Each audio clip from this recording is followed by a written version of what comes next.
this evening.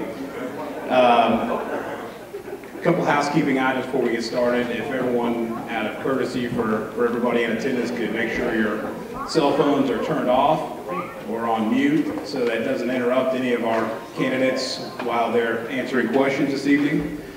Also, I was supposed to remind you where the restrooms are located, but I'm not sure where they're at. So. They're in the back. There you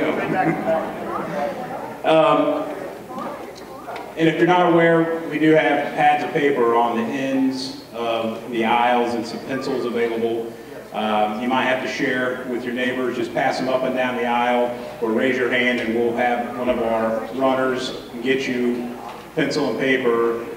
Any question that is asked tonight needs to be submitted in writing and passed down to the question table. And just raise your hand and we'll have one of the runners come around and grab your question and bring it down to the table. Also, just a reminder, as you submit questions, let's make sure we ask questions regarding the issues and not individuals, and make sure it's a question that everyone can answer on this panel. So, that being said, let me just thank a few people for sponsoring this event tonight. First off, the Ottawa Area Chamber of Commerce and the Legislative Action Committee, the Franklin County Farm Bureau, and American Legion Post 60. Also, thank you to the City of Ottawa for letting us use Ottawa Municipal Auditorium, and thank you to Matt from the City of Ottawa for filming and putting this broadcast on the Government Access channel. So, to get started, we're going to allow each candidate a 2-minute opening response to tell us why you are running for USD 290 School Board. And I'm just going to start here at the end of the table. Mr. Elder, if you want to begin.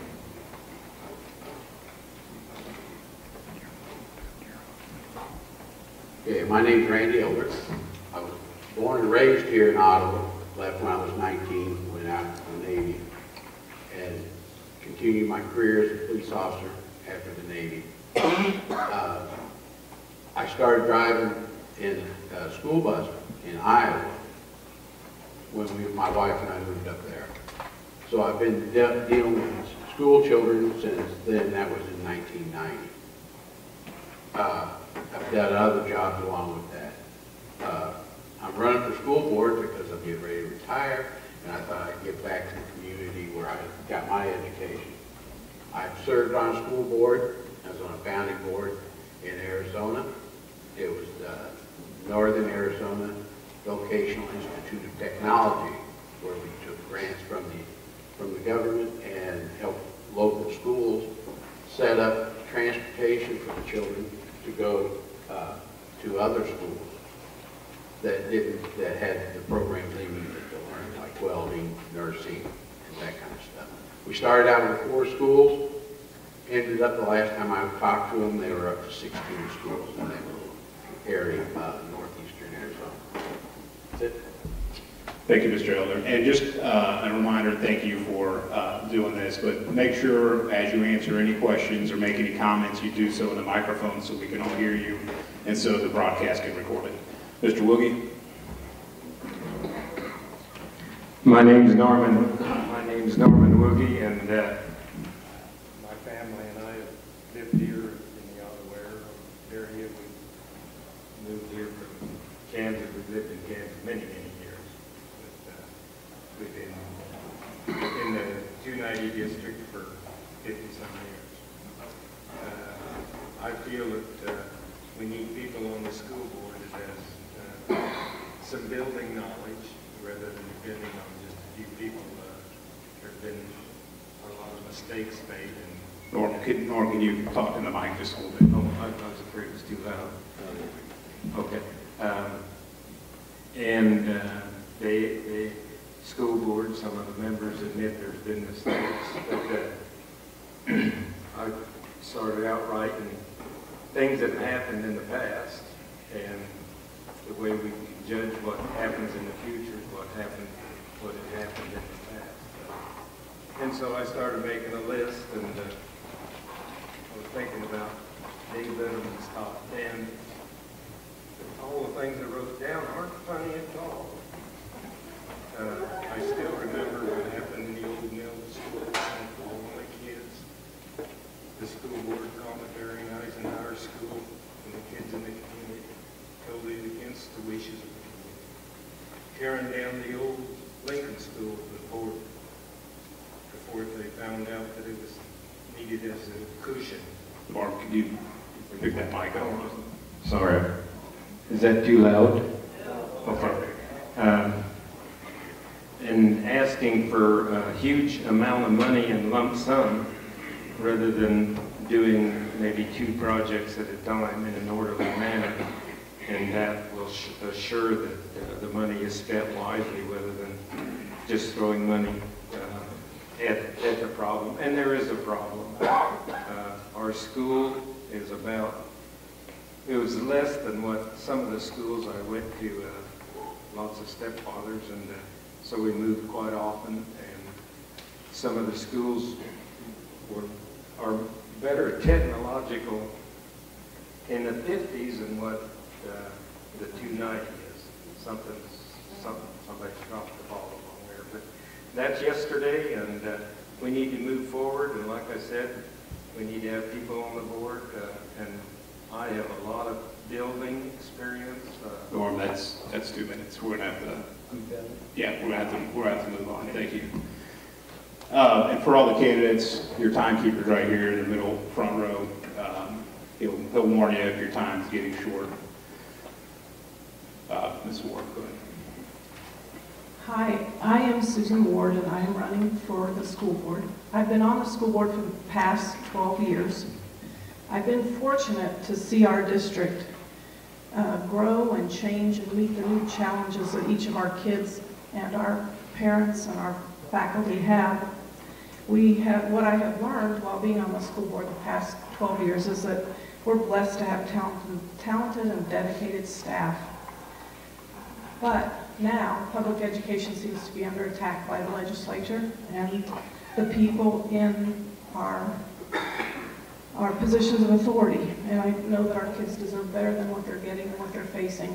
So I am running because I feel passionate about kids, doing the best for them that we can, given the monies that we have, and I've always put kids first. And so I'm running because I feel strongly enough about it to want to give back to the community and ensure that some of that happens for this town and this district.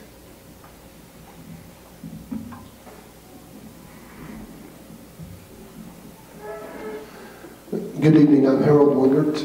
I'm running for school board. Basically, I'm running because I have 3 kids, and I've been a lifelong resident of Ottawa, and likewise, interested in education, interested in what the future is going to be. We can all talk about what the past is, but, you know, education is always evolving. And, you know, we're talking about some major issues, whether it's a bond issue, it's whether we're a budget with Topeka, whether it's a federal budget. A lot of major issues coming up, even Common Core is under attack now. So my thought is, you know, it's just not one issue. We need a breadth of it and depth to understand the issues going forward.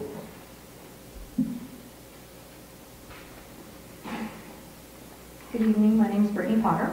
I'm running for the school board as well. I am a graduate of USD 290. I moved here in 2001 to help care for my grandpa, he was in Ottawa for many, many years as a farm bureau agent, actually. And I moved here, finished middle school, finished high school, graduated. Now my family lives here, my husband and my 3 kids. I have 2 that go to Eugene Field, and then I have a toddler that someday will go, hopefully, to the new elementary school when we get this bond passed. I've also gone to Baker and got my bachelor's degree through them, as well as Johnson County Community College. I've taken classes at Neosho County Community College and Kansas City, Kansas Community College. So, education is a priority for me. I am also a member of the Eugene Field Site Council, and I'm on their MTSS behavioral aspect. I'm the parent rep for the school, and then I'm on the after school program advisory board, and I am a very active committee member of the Time Is Now committee, working for that bond, and I also coach my children in many ORC activities. I'm running for school board to give back to the community, and because I feel this current school board is doing a fantastic job, I would like to be a part of that as well. I think I can bring a new perspective. I can bring the mom perspective. I think we can always use another woman on the school board as well. We just have a different outlook. So I would be very excited if I could get on the school board. I think I have a lot of great ideas, and I work well with the current administration at all of the schools, and the current board members all have been fantastic in my time that I've spoken with them as well. So, and education is not a one-size-fits-all. So I think having that mentality going into it will definitely help, because we are going the way of virtual education and some non-traditional routes, and that is really great for all of our students. Good evening. Excuse me. My name is Dave White. I'm running for school board for my second term on the board. I've been on this, concluding my first four-year term this year. I'm running for board again because I've watched the district do some incredibly growth and maturity things this past 4 years. I am excited about the direction that we're moving as a district, and I want to stay involved and stay a part of that process.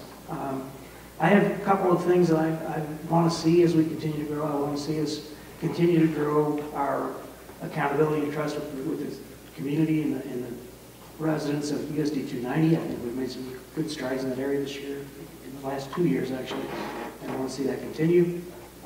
I do have some personal things involved here. I am the parent of the father of 8 children, 5 of whom are still in USD 290, and next year 4 of them will be in the high school. So I'm looking forward to seeing some of our curriculum strength and growth over the next few years.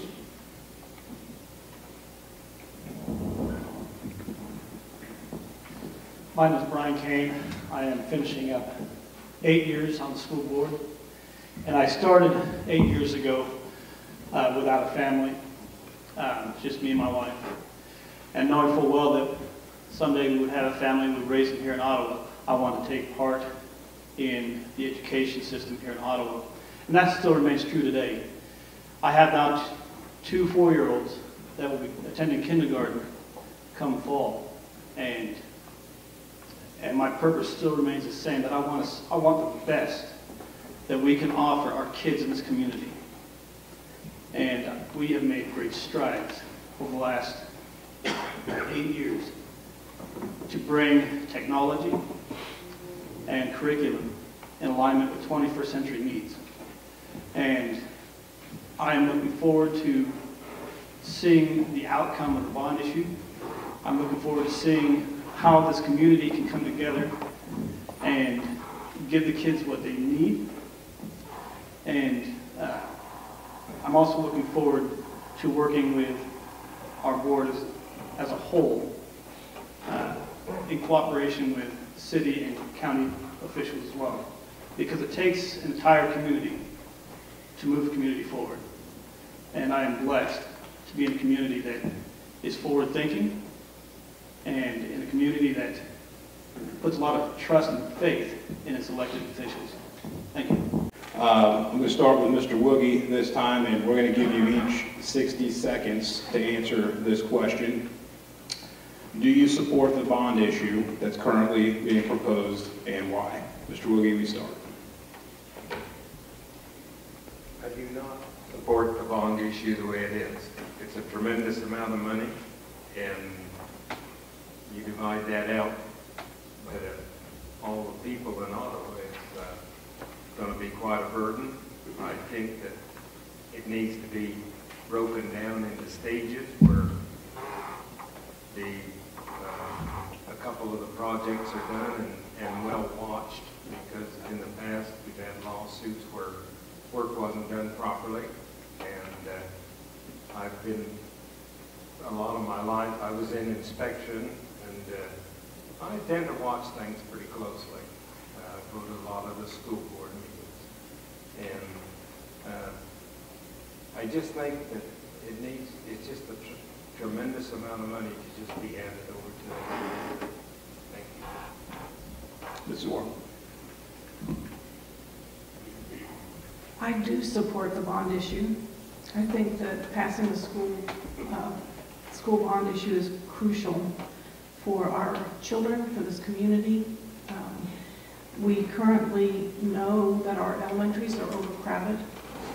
We know that our elementaries aren't able to provide the same environment for all of the kids in each of the schools.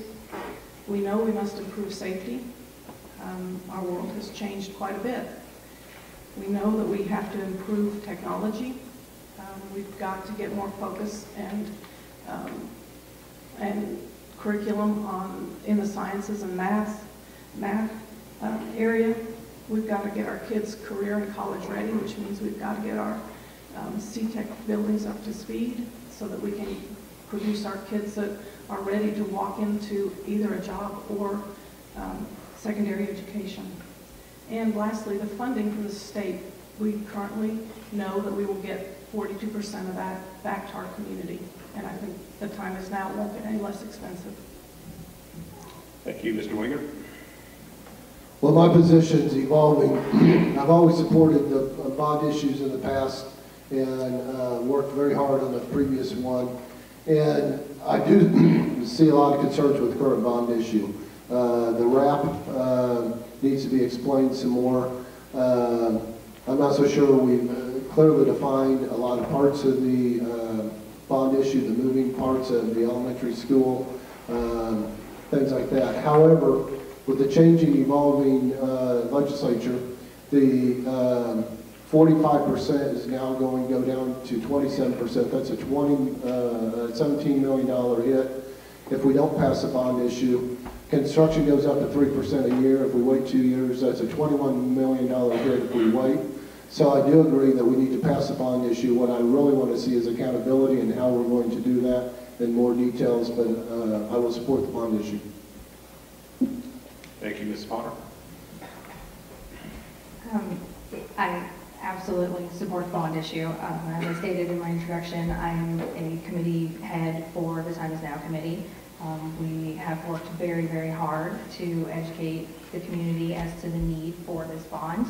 And we absolutely need this. Our kids, I just do not want to see the kids of this district get caught behind and lost in the past because we're afraid to take the steps into the future. And we have 16 career programs or career pathways through the high school and a completely outdated CTech building. We have 12 science classes that we offer, and the science labs haven't been updated since they were built in the 60s. Science is huge, especially right now. A lot of careers involve that. These kids, they deserve it. We have 250 kids in performing arts. That's a third of the high school, and they have no place to practice. They do debate in the hallway against lockers. My kids at Eugene Field are in closets for their computers. It's a need and not a want, and absolutely yes. Mr. White? The question for me is not so much do I support the bond issue. The bond issue is a means to an end. What I support is the growth of the programs that we need in our community to make our kids able to compete in the economy as we move forward. As Ms. Potter already stated, we have programs that need to grow. There is no space in the high school for those programs to grow. We do have some needs in our younger primary grade level buildings where space is a premium. It is time for us to grow. When we originally voted to move forward with the bond issue, I was quite frankly scared to death of the cost. My colleagues would probably verify that for you if you ask them. But I do believe, after looking at all the details, that the time is now, as the slogan states, and that the time will not be in the future because money will get too expensive for us to do, and the cost to the district will be too great. Ms. King? I absolutely support this bond issue for several reasons, one of which are my two kids. My nieces and nephews, my neighbors' kids. Because my kids and the kids of this community deserve the best that we can give them. And this bond issue is a step in the right direction to give them the technology, the facilities that they need to compete in the economy that we have today. A global economy that in America we are falling behind. And I believe that we need to continue to strive forward and continue to build upon what our founding fathers have done many years ago in finding this community. We have a lot of great things in this community, and education needs to be at the top of that list. Because with education comes job opportunities, comes, oh, my time's up. Mr. Eldon. I was in a quandary for the bond issue until it was explained to me how much money we're going to lose and the cost of waiting to have that money brought in to get the buildings done. Elementary school, there's one that definitely needs to be replaced, Eugene Field. It's overcrowded, it's really outdated. Now, I was the second class to graduate out of the high school, okay? It's not that old. They made a lot of additions to it as the city needs it. The children is my primary concern. I want to see them get the education that they deserve. But we also need to watch and see how they're being taught. Help them get that as frugal as we can, but still be able to provide for them. Thank you. We're going to give you 60 seconds each again on this next question. There's been a lot of talk about Common Core and education. Do you support this Common Core? And if so, why? If not, why? And I'm going to start with Mrs. Ward this time. I am supportive of the Common Core. I've watched our curriculum grow and change over the past 12 years. I've watched the expectations of our children to compete in the global economy get ratcheted up. It is amazing. Even I have 3 kids, and they are all from the same household, although you would think that they each came from a different planet because they're all so different.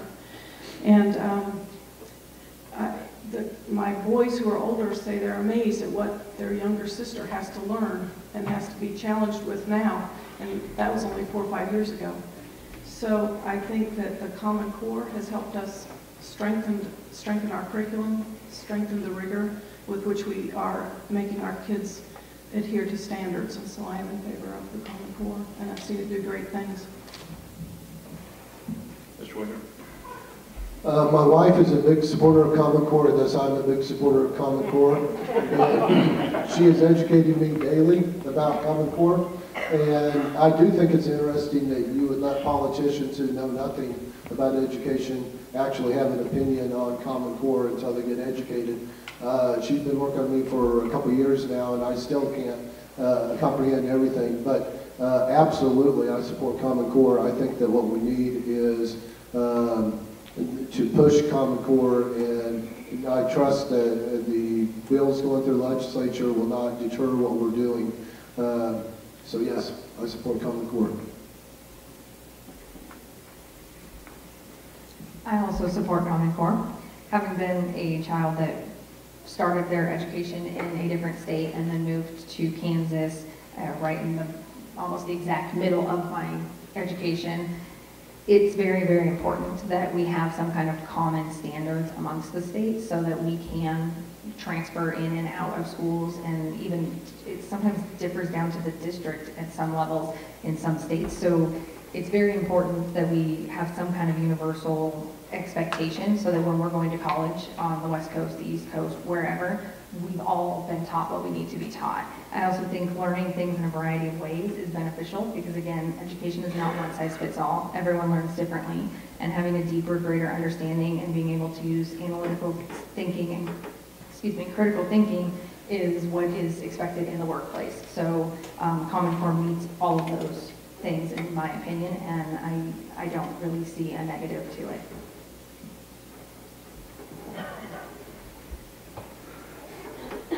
I am rather ambivalent about Common Core as a topic. I understand the concerns that people have regarding what is involved and what seems to be being left out. I think the bigger issue there is coming to understandings of what we all agree need to be dealt with. I think the way we do that is using a frame, something like Common Core that does get into detail and into some rigor, but understanding that there are things that get teamed up and put with other things. And that's the reason other people there are a lot of people that are upset about Common Core, is because it doesn't have an individual category for everything that they grew up in. I think there is a concern for that. But as far as the need for some rigor and relevance and common information to be taught and shared, I think there is some valid parts for that. So, in my mind, Common Core is a possible way forward. But I'm not opposed to it, I'm not against it.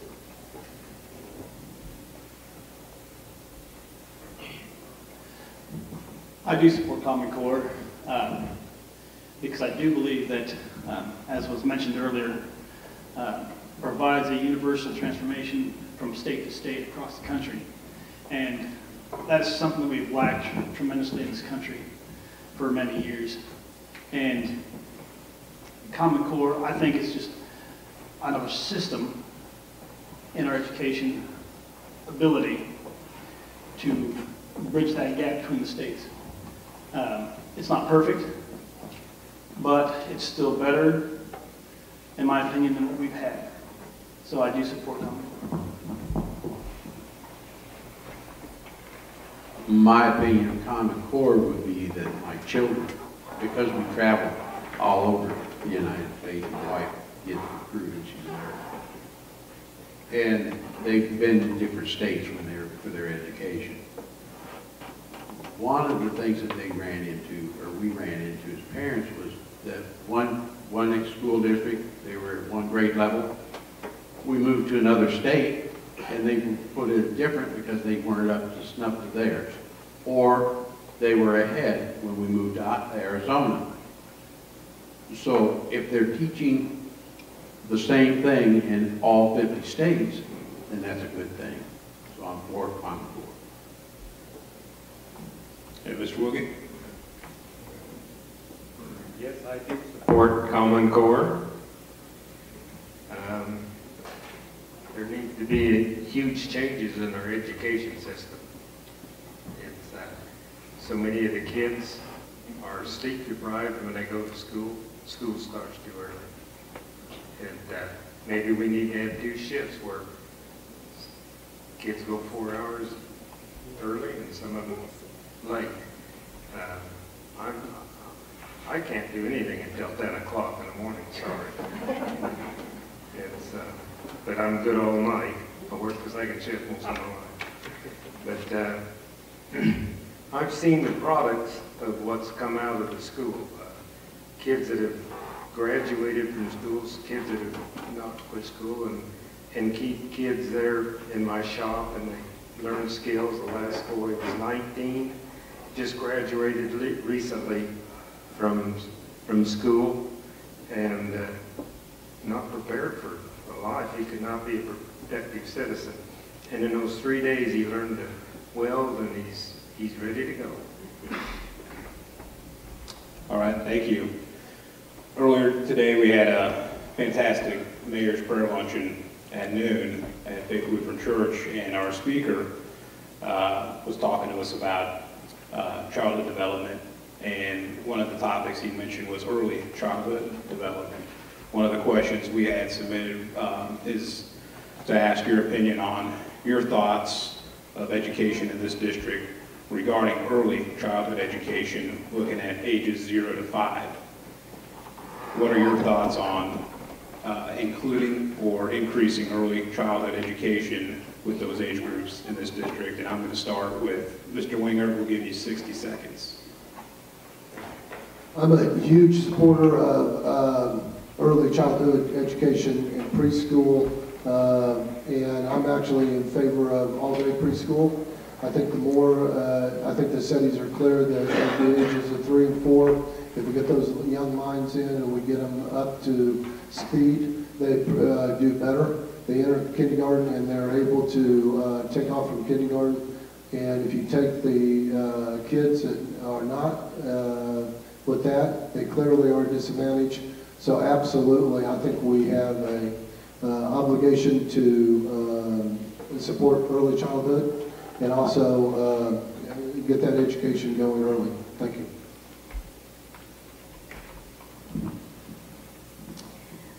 I actually worked in early childhood. I worked in a daycare for many years in high school and shortly after, and I've actually taken a lot of classes, been in Stella Clark's class, and learned a lot from her.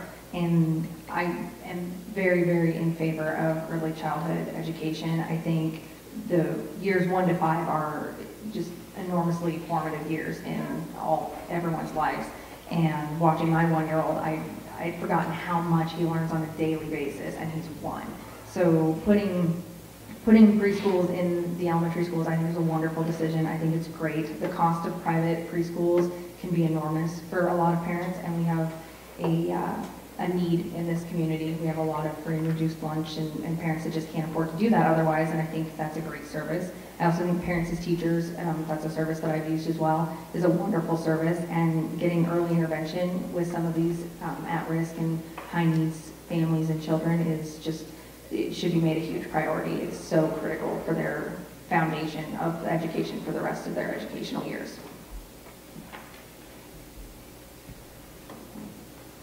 I am certainly in favor of supporting kids as they learn the early years, and are starting to develop and through that very important window of time. I believe that it's important that we offer those opportunities for families to choose to use the school district-wide early childhood system. I also am strongly in favor of families making use of our private preschools. I think that's something that at that point in time, parents should choose what works best for them. That is primary and important. Families should choose that stuff. So I'm not opposed to early childhood. I think it's important that we provide it, but I'm also okay with families who choose to go the private route as well.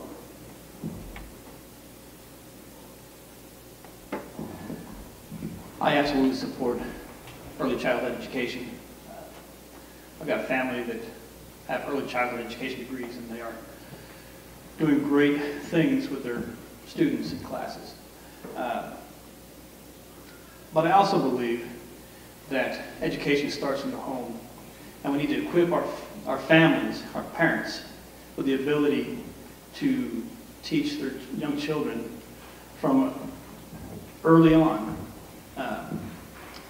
A lot of times, those kids that kind of fall through the cracks, they unfortunately come from broken homes,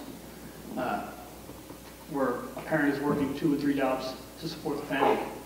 And I think we have an obligation to those students and to those families to give them an outlet to bring their children in to get the education they need so that they can break the bond of poverty within their family history.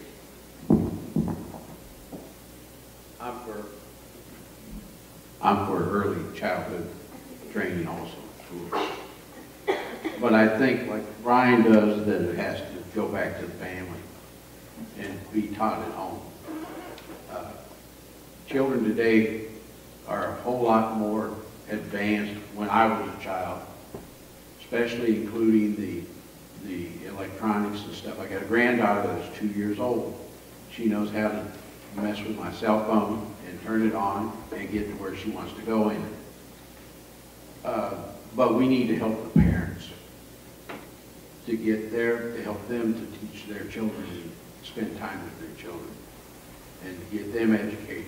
Help the parents, that's what needs.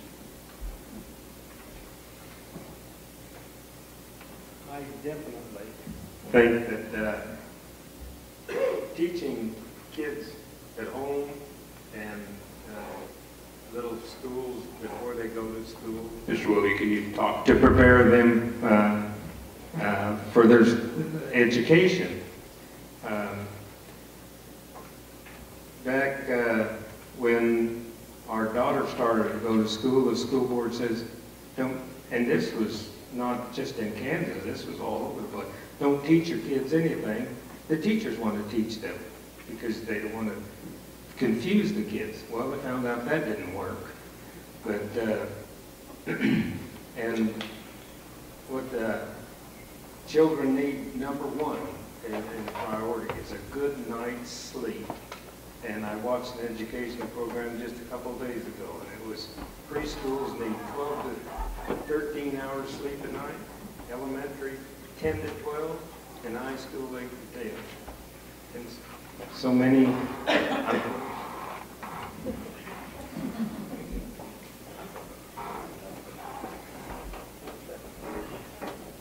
I do support early childhood education. I selected that for my children, and I felt like they had a good seamless transition into the school district and were ready when they got there. The way that I've manifested this is by supporting expansion of the programs to the space capacity that we have in our district. And yet, when the expansion occurred, we also asked, what about the private preschools? We don't want there to be a point at which that takes kids away from them. And we found there was a huge, tremendous need that is being unmet in our community. So I am supportive of it. I think we need to support it in word and deed and make sure that it's a seamless transition into the schools. A couple questions submitted regarding block grant funding that has gone through the House legislator and the Speaker Capitol. We're going to give you 60 seconds each to answer this question. With that block grant funding, it could create challenges that vary across school districts. What are your thoughts on those challenges that it creates, and what are some solutions that we could add to help with the potential lack of funding in our school district? And I'm going to start with Mrs. Potter, 60 seconds for this question. So since I have not been on the school board before, school finance is something I'm still studying up on, but I have been doing my research over the past couple months. The block grant, though, on paper kind of seems like it might be a good thing because, well, it's, you know, use the money however you want, and that kind of stuff. It really, that's just a rouse. Is not ideal. It's going to take away the equalization. It's going to help some of the bigger districts, and it's not going to help some of the smaller districts, which we happen to be.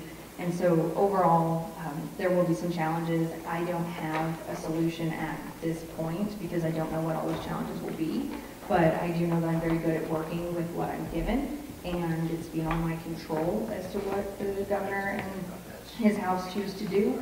So I will work with what we have and make the best of it and ensure that the kids get everything that they need. So we'll make it happen, whatever the case will be. The block grants themselves, the biggest issue there is that it was an easy way for us to take a $300,000 plus minus cut in funding. You really told us, oh, by the way, for that money, you don't get, you can move your other funding around and make it fit where you need to. The assumption being that we were wasting somewhere around $300,000, and I don't think that we were. I think we have invested our time and talents in educating our children, and the money that was being funded by the current state funding level was necessary. I think if I were to lay out a guideline of where I would go with it, I would say that we will have to make sure that we're spending money in the classrooms first, making sure that the kids are getting the education they need, and that's where I would focus. And then if we have to come up short somewhere, there are other areas that we could come up short.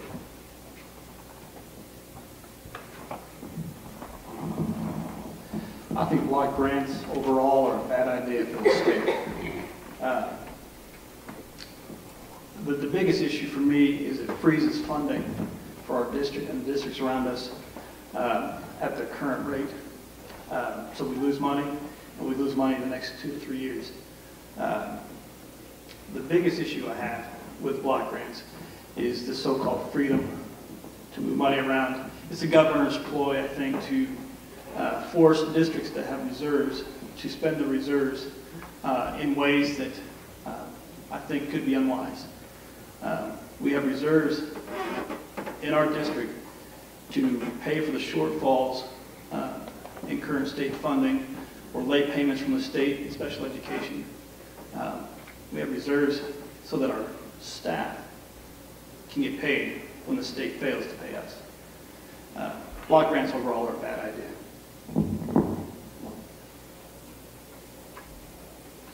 Block grants can have a good thing where they can use their money where they need to have it. Because right now, the way they do it, the government tells them, the state tells them where to put the money. They don't have a choice. So then we cut programs. And unfortunately, though, block grants are tied into property taxes and student enrollment. So that's where they catch us.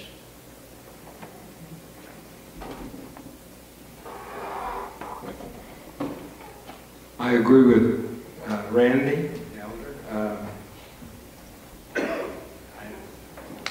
I just think that we're in for change, and might as well buckle our seatbelts because things are coming, and I would just hope they're good things.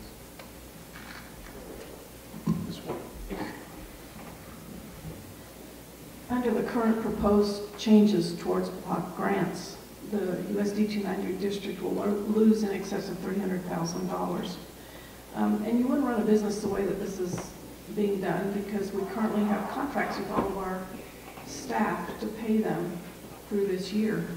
And yet the cuts come in the middle of the year. So what we've done to be good stewards is to try and keep reserves such that when these shortfalls or reductions in funding occur, that we're able to pay our staff so our kids can continue to have instruction and that we can put the money in the classroom where it needs to be. We've selected to not fill administrative positions and try to keep the money in the classrooms as much as possible.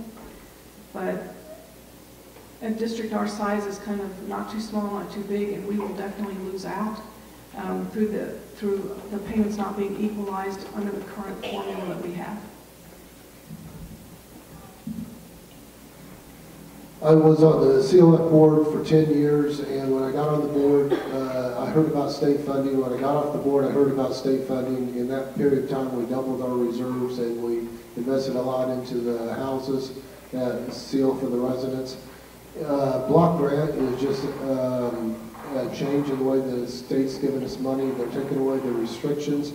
I guess I look at it as a double-edged sword, or at least an alternate. If you're going to cut the funding, at least you're taking away the restrictions.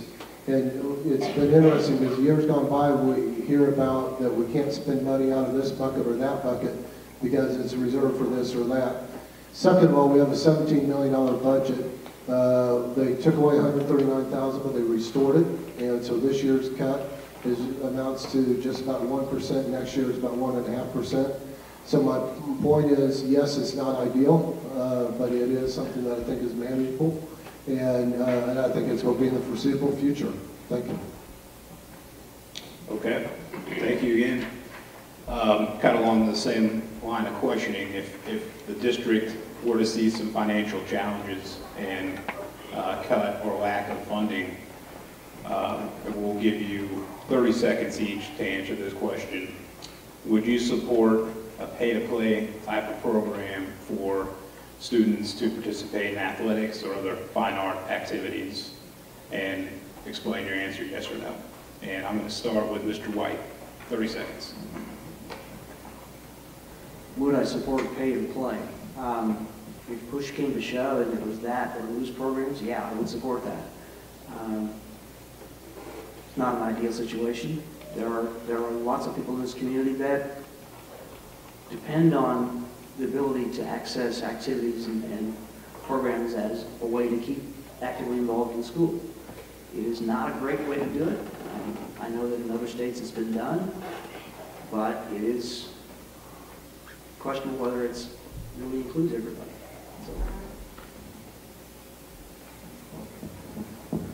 Having come from a state that has had pay-to-play for decades, I would be okay with it. But I also think we need to keep in mind the low SES families that cannot afford to play if they have to pay. And we have to have a system in place to support those families that desire to play but can't afford it.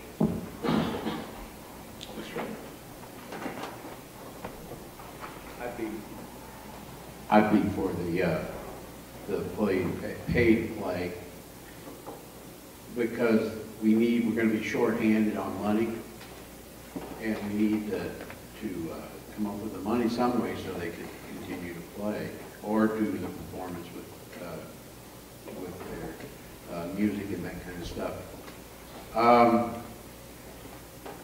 They've done it in districts that I've worked at before, and it worked there. And the people that can't afford it, we need to figure out ways to help them so they can be able to play and pay their way through it. Mr. Woogie, 30 seconds. I support the music, and the kids have enjoyed it. They've had a lifetime of enjoyment. Sports are temporary. It's a short time. Very few of them go on with the sports, and it's kind of an entertainment and ego thing for the kids. I never went out for sports, and I didn't get damaged. I had more important things to do.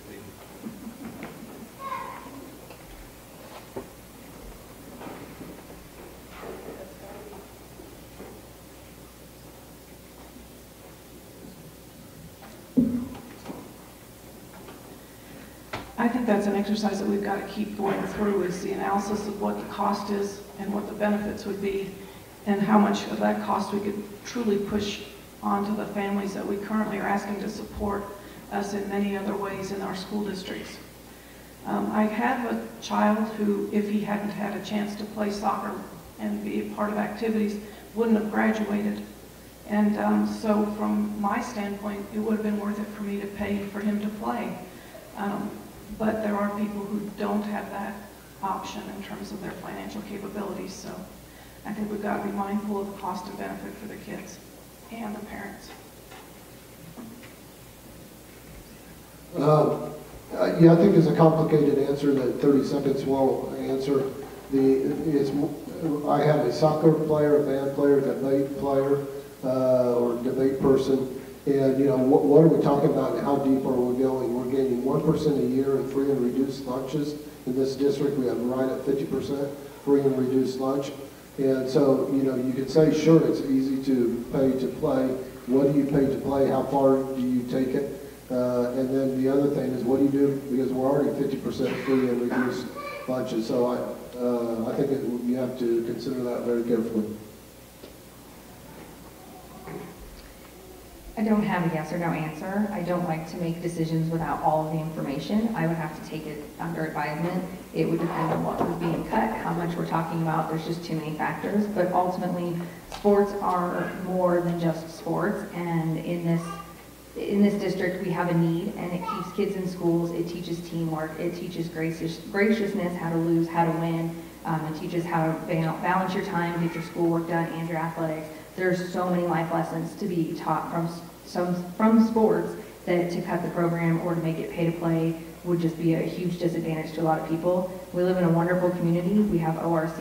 We have American Eagle that likes to donate. I'm sure we could come up with a very good solution to keep things equitable. Okay, thank you. Several of you have mentioned in your answers that our district has a high percentage of students on free or reduced lunch programs. If you're elected to the school district's board, how would you advocate for the large number of students who come from broken or poverty-stricken homes? And we'll give you 30 seconds to answer this question, and I will start with Mr. King. I think one of the ways that we already do advocate for these folks is through communities and schools, through Elizabeth Layton Center, through our own staff. We've got a tremendous staff that look out for our kids in the classrooms. And we've got a great community of support through communities and schools to give these kids the things that they need. And I will continue to advocate for our young folks, regardless of their socioeconomic ability, but certainly more so for those with low SES. because those are the ones that will fall through the cracks.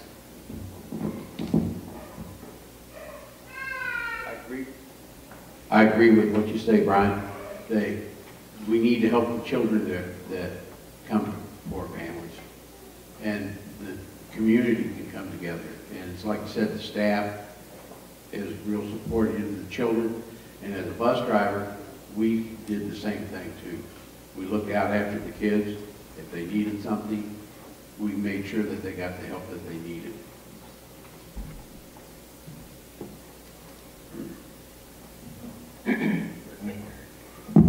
Free lunches. There's two stages Talking of lunches, sorry. Some people don't pay anything if they're not have the ability, and then the people that can pay twice. I think everyone should have free lunch. That'd be a good place for the school board to spend money. And also like to see the kids have lunches available year-round, and also have the schools open year-round so that the kids that want to learn a little more, because when they come back in the fall, they're zombies. They're used to just riding around in circles, and I just think that it's not on.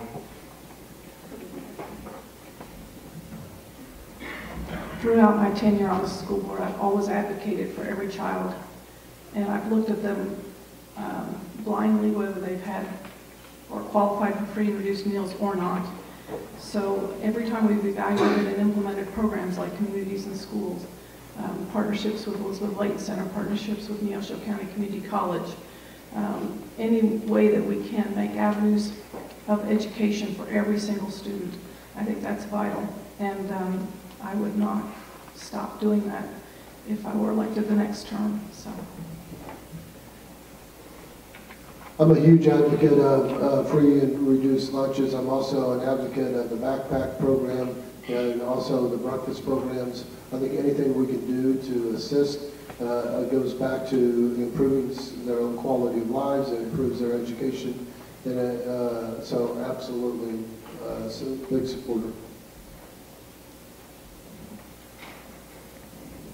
I think that providing a fantastic education and honestly, I think passing this bond and getting the facilities that we need for these kids is going to be the best way to break the cycle and then decrease the number of free and reduced lunch.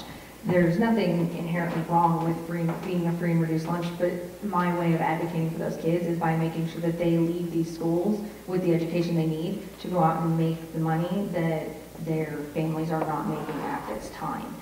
There's nothing wrong with it, but I mean that's how I would advocate for them. Education, it's the foundation, it's the starting point. In my teaching career, part of my teaching career, I spent teaching in inner city Kansas City, Kansas, where poverty was more along the lines of 80 to 90% of our student body as opposed to 50% as it is here.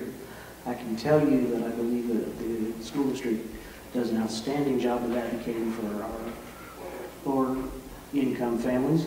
I'm a big fan of the way Communities in Schools advocates for families. Notice I'm using the word family and not kids.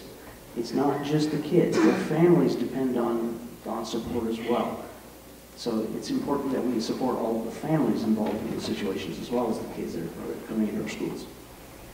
The first question of the last two is, with so many parents and many of two families with two parents, both of them working, what can we do to have a more family-friendly school schedule in USD 290?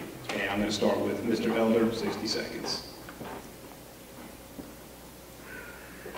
Right now we're doing after-school programs, which is helping out the families. That's run by a separate group in the schools, but it's held in the schools, and the kids are transported back and forth by transportation. I think that should continue on, and that would help out parents with dual jobs. My children didn't have after school, so they had to be latchkeys. But we made up for that when we got home, because we sat down and read with them and studied with them and took care of them that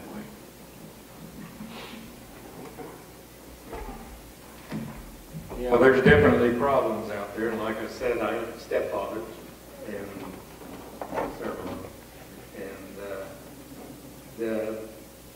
I got a good education from the kids, and going to schools all the time, and finding the hierarchy. But we just have problems that, and things are going to change, and they're going to change nationwide. And that's the way I feel.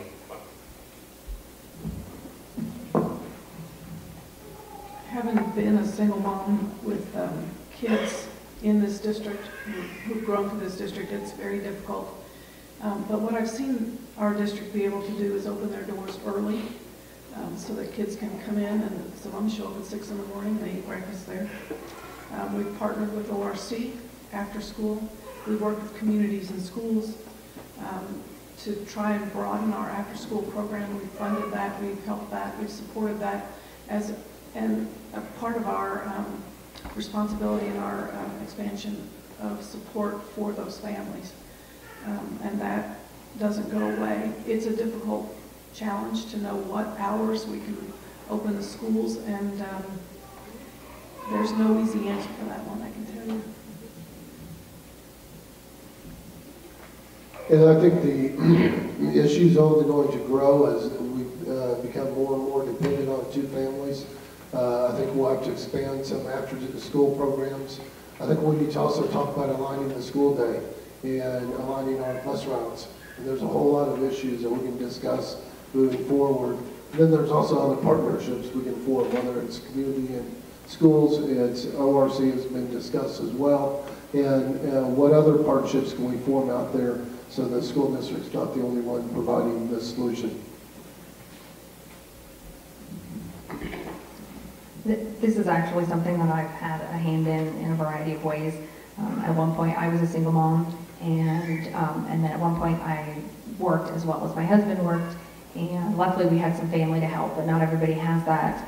I've worked very hard with the after-school program with Reach for the Stars from communities and schools. I was part of the group that came up with the solution to the Early Out Wednesdays, where we provided that alternative. I think the ORC's provided some great assistance. I think continuing those partnerships is part of it. I think the new schedule that I don't know if that's official yet, but the new schedule that was proposed with the late starts for middle school and high school, and getting out a little bit early every day for the elementary schools is a wonderful solution. I'll be part of the after-school program committee that works to now reformat our after-school program again to work with that. I also think that year-round school is an option worth considering. There's always going to be some challenges, but there's a way. So we'll make it work, and keeping those parents and those families in mind is important because there are a lot of them, and I can feel for them. I've been in that spot. Having two parents at work, I mean, that's the situation that I and my wife are in. It is something that we all face as parents. The key to the whole thing is making sure that we as a school district are listening to the needs of our families, developing some common sense structures around this is where we can help, this is what we can offer. One of the things that we already do is the after-school program in communities and schools does a fantastic job. We provide breakfast early in the mornings. When you look at the high school, they've instituted a one-to-one situation where the kids are having access to individual computers. There are families at homes that do not have internet access, so the district has accommodated them by leaving the building open later so they have access to the internet. It's a common sense, listening to our families approach that is necessary to make sure that we support all those families.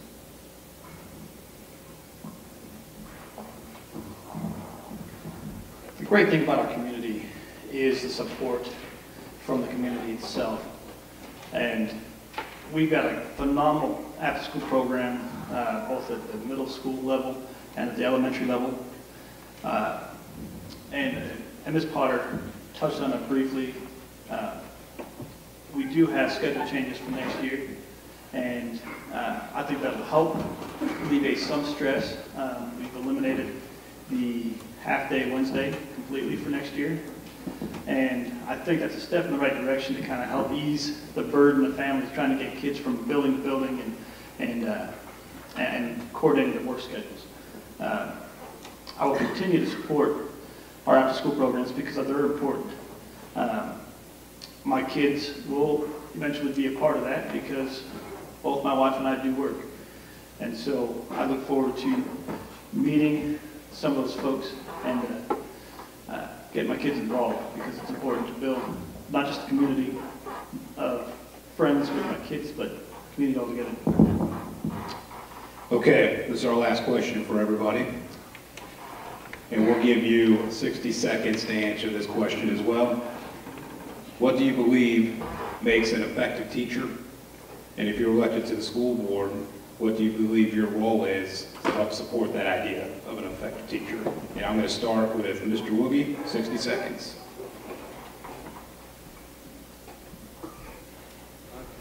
With kids quite a bit. Fact is, I was a little critical of high school, and they said, well, why don't you teach a class? I thought I want to go. And I thought, well, that's not fair, criticizing. I should have. And so I did teach a class and asked questions, and I asked if anybody had been asked if they were asked what they want to do with their lives. You talk on the mic. Asked what they wanted to do with their lives, and none of them was asked by any of the teachers. I think that the teachers probably should have a 2-year apprenticeship. I served a 4-year apprenticeship in the trades, and just because some of the teachers aren't as effective, if they had a person working with them at least for a year, it would help out to get them set out on the right foot. Can you repeat the second part? Sure. What do you believe makes an effective teacher? And if elected to the school board, how would you support that idea of an effective teacher? I believe that an effective teacher is someone who's been received a quality education and then takes that to the next level by being a lifelong learner and by maintaining a willingness to learn. The way that we've supported it and the way that I will continue to support it is through an administration that helps them by evaluating, guiding. We've maintained our academic coaches to help provide different ideas. And we've also provided team time so that teachers can learn from each other to be even more effective. They can see what other ideas are out there for their kids. So I guess when asked, I guess some of it is time and respect for those teachers to allow them the time to plan and the time to see what works and what doesn't, the time to apply strategies for each individual child. Well, just after you get your education at Kansas State University, then I think it takes compassion and dedication to your trade. I think also it takes the ability to create a learning environment. And then I think the other thing that's really challenging is how do you take this student who isn't necessarily motivated to learn, and how do you motivate them to learn? And I think so what you have to have strategies to motivate students to learn. And then to me, is you got to keep learning every day, because as we've already talked about, you know, the education is evolving. And so I think what worked 5, 10, 15 years ago will not necessarily be what we do in the future. So I think from that standpoint, you want flexibility in the classroom with the teacher to keep evolving as time moves forward. I would just like to say that I am not a teacher. I have a lot of respect for teachers. It is not something that I myself could ever do. They have compassion and they have patience, and the teachers in this district, all the teachers that I've come in contact with and all the ones that my kids have been just absolutely wonderful. They care for the kids and they're adaptable. They have to be willing to learn from the past and adapt to the future, because education is changing. And again, you know, education isn't one size fits all. When you've got a class of 20, 30 kids and they all learn a little bit differently and they all have something special about them, the teachers that I think do the best at this job are the ones that recognize that and then encourage that. As far as what I would do, to help the teachers is, work with them. I have a good working relationship with many teachers in this district, and I think the fact that I have respect for them and what they do, and I have a willingness to want to help them do what they do to the best of their ability will help me make their job a little easier. But basically listening to the teachers and then doing what I can within my ability as a school board member to provide them what they need. My major professor at K-State told me two things. He says, if you're going to be in this business of teaching, you better first love what you're teaching. And second, you better love being around the people you're teaching, which means you better know your subject matter and you better love being around kids. If you can't do those two things, don't be a teacher. The best thing that I can say that we do as instructors, and when I was teaching, and as a board member now, and as a parent, is to love what we do, love the subject matter, and finally, make sure that the techniques and the approaches and the styles of learning that are involved in learning how to do what you're asking a student to do make sense to them, are clear and stepwise, so that kids can grasp onto the pieces of it and move forward into the next step. I think that's where we, as a school board and as a school district, support that through teacher evaluation, through teacher coaching, and all those kinds of things.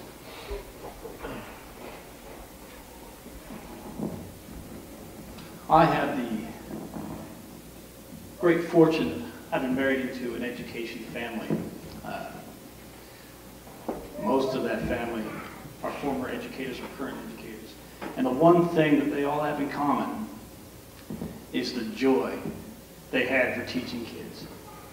And the willingness to stay late or come in early to help those that needed help.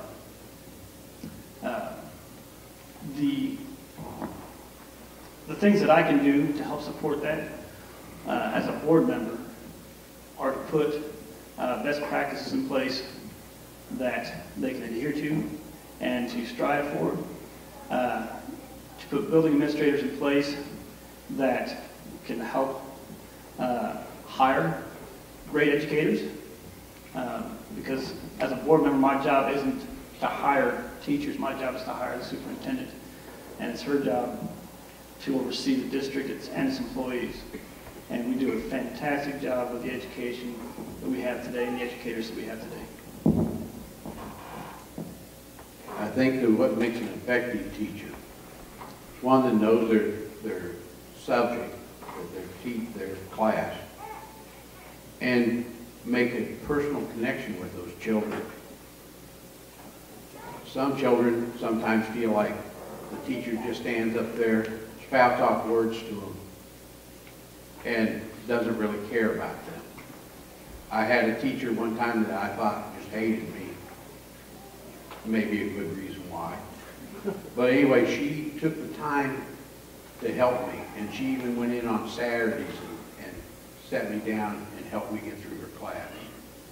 I think with me as a school board member is to make sure that they have the resources to be able to spend the time with these children, and it's hard to do with that number of children because of the size of the classes. But that, as a board member, I would make sure that that was given to them, the opportunity to be able to spend time with the kids. Okay, well, thank you again to all the candidates for being here. I think it's pretty easy to see you all have a deep passion for the kids in our district, and good luck to every one of you as you near this vote here in the next couple of weeks. We will take a quick 5-minute break to change over the tables, and then we'll have the city commissioner candidates